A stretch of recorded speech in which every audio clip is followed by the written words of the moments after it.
welcome back to my channel Siddhi's Little World. Today I'm gonna do a story from the book Gulmoha. Chapter 1, The Invention of Shoes by Rabindranath Tagore, adapted by Kamalika Mitra.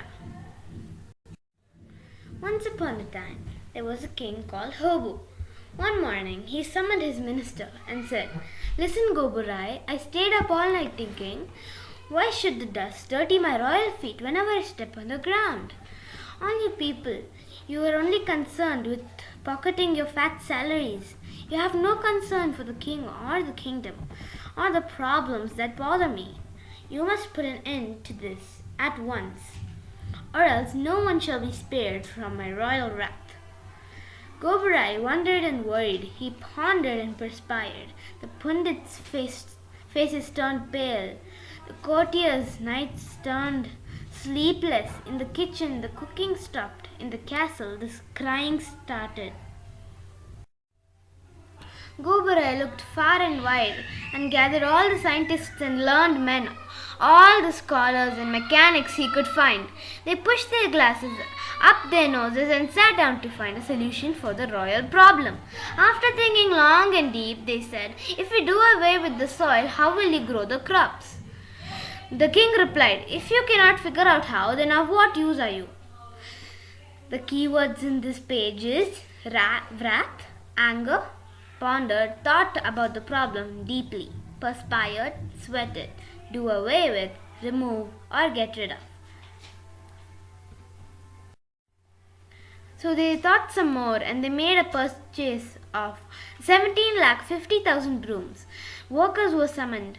The dusting of the kingdom commenced. The dust covered the king's face and chest.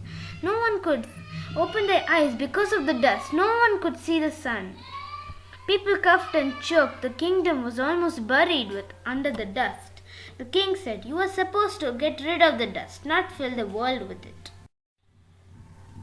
Then 21 lakh water carriers set out with bags of water. They ran fast and wide. They ran all over, pouring water wherever they saw a speck of dust. All the ponds and lakes were soon overflowing with mud. No boat could move over the river.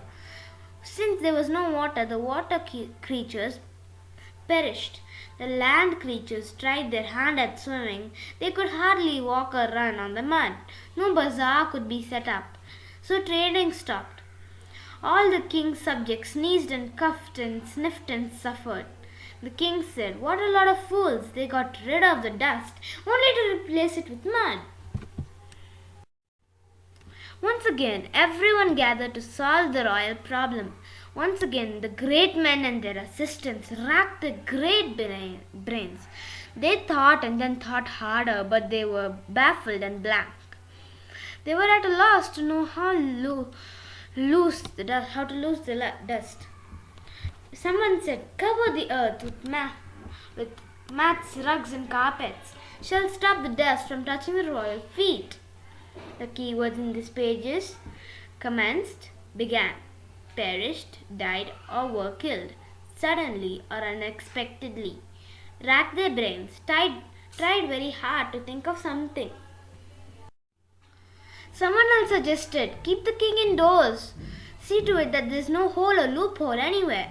If he does not step on dust, no dust shall touch his royal feet." The king said, "Very true, but I am worried. If I were to stay shut up indoors every day, all day, then the royal machinery shall come to a stop.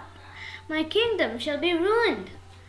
Then, taking matters into his own hands, the king announced, "Call the tanners, all of them.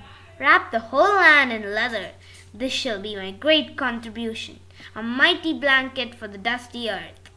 Everyone bowed to the king. "What a brilliant idea, Your Royal Highness," they said. "It is only a question of finding a tanner good enough." The royal emissaries set off in every which way. Everyone stopped what they were doing and rushed out to look for a tanner good enough. Where could they find such a tanner?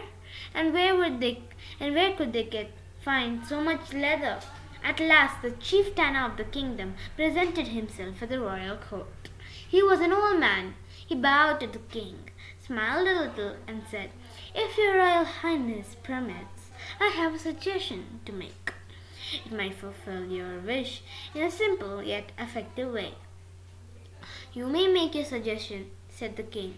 "Cover your royal feet, your royal highness," said the old tanner.